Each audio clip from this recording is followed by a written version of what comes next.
ஹாய்ங்க, welcome to Kongu kitchen. இன்றைக்கி நம்ம சேனலில் பார்க்க போகிறது சிக்கன் கோலா உருண்டை. வாங்க எப்படி செய்யலான்னு பார்த்துடலாம். இன்றைக்கி சிக்கன் கோலா உருண்டைக்கு நான் போன்லெஸ் சிக்கன் 1/4 கிலோ எடுத்திருக்கேன். இது குக்கரில் போட்டு ஒரு விசில் வச்சு வேக வச்சுக்கலாம். சிக்கன் குக்கரில் போட்டாச்சு. இது முழுகிற அளவுக்கு தண்ணி ஊற்றுனீங்கன்னா போதும், ரொம்ப தண்ணி வைக்க வேணாம். இந்த அளவுக்கு தண்ணி ஊற்றிக்கோங்க. தண்ணி ஊற்றிட்டு ஒரே ஒரு ஸ்பூன் உப்பு சேர்த்து ஒரு விசில் வச்சு நான் இதை எடுத்துட்றேன். சிக்கன் ஒரு பக்கம் விசிலுக்கு வச்சாச்சு. இப்போ அதுக்குள்ளே நம்ம ஒரு மசாலா ரெடி பண்ணிக்கலாம். கொஞ்சமாக சின்ன வெங்காயம், ஒரு 10லேருந்து 12 பல்லு சின்ன வெங்காயம். அது கூடவே ஒரு காரத்துக்கு தகுந்த மாதிரி நீங்கள் மிளகாத்தூள் சேர்த்திக்கோங்க. நான் ஒரு 1.5 ஸ்பூன் அளவுக்கு மிளகாத்தூள் சேர்த்துறேன்.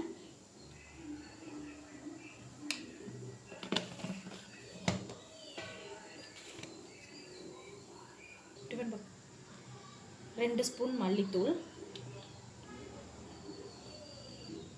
ஒரு சின்ன ஸ்பூனில் மஞ்சத்தூள், அதே ஸ்பூன் அளவு ஒரு 1.5 ஸ்பூனுக்கு சோம்பு, ஒரு 2 ஸ்பூன் அளவு பொட்டுக்கடலை. அதிகமாக சேர்த்துடாதீங்க, நம்ம உருண்டை பிடிக்க முடியாது. உருண்டை அப்படியே எண்ணெயில் போட்டாலும் ரொம்ப வெடிச்சிரும். அதனால் 2 ஸ்பூன் பொட்டுக்கடலை போதும். இதை நான் அரைச்சிட்டு காட்டுறேன் உங்களுக்கு. இந்த பேஸ்ட் நான் அரைச்சி ரெடியாக வச்சுருக்கேன். சிக்கனும் விசில் ரெடியாக இருக்கு. இப்போ இந்த சிக்கனை நம்ம ஜாரில் பல்ஸ் மோடில் ஒரு 2 தடவை பல்ஸ் மோடில் அரைச்சி எடுத்துக்கலாம். சிக்கனை இப்படி பல்ஸ் மோடில் அரைச்சி எடுத்து வச்சுருக்கேன்.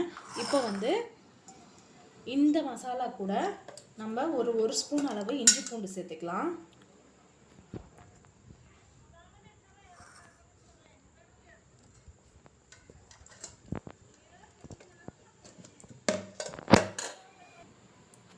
உப்பு கொஞ்சம் சேர்த்துக்கிறேன்.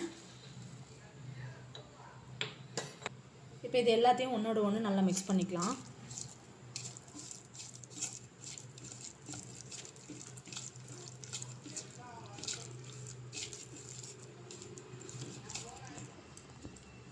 இதில் நம்ம அரைச்சி வச்ச சிக்கன் விழுதையும் சேர்த்துக்கலாம்.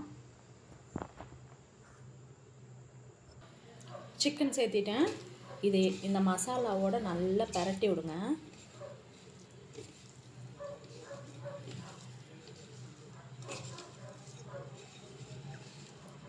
ஒன்று வடை மாதிரியோ இல்லை உருண்டை பிடிச்சோ நம்ம எண்ணெயில் போட்டு பொரிச்சு எடுத்துடலாம். இந்த மாதிரி நான் எல்லாமே ஒன்றோட ஒன்று பிசைஞ்சு வச்சுட்டேன். இதில் நான் இப்போது சின்ன சின்ன உருண்டையாக பிடிச்சி எடுத்துக்கிறேன்.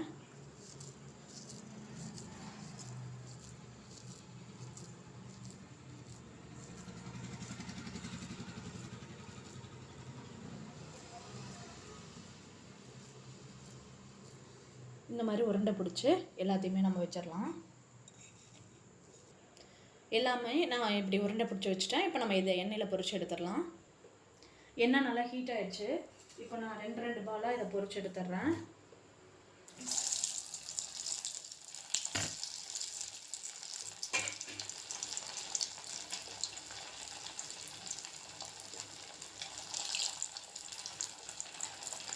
ஆல்ரெடி சிக்கனும் நம்ம விசில் வச்சு வேக வச்சுருக்கோம். அதனால் வேகாமல் போயிடுமோ எல்லாம் பயப்பட வேண்டாம்.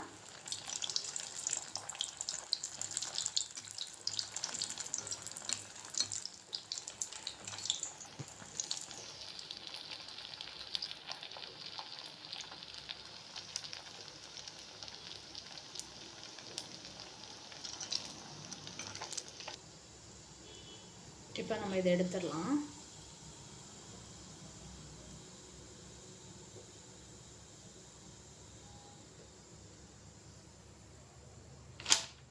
இதே மாதிரி நான் எல்லா பால்ஸும் பொரிச்சிட்டு உங்களுக்கு காட்டுறேன்.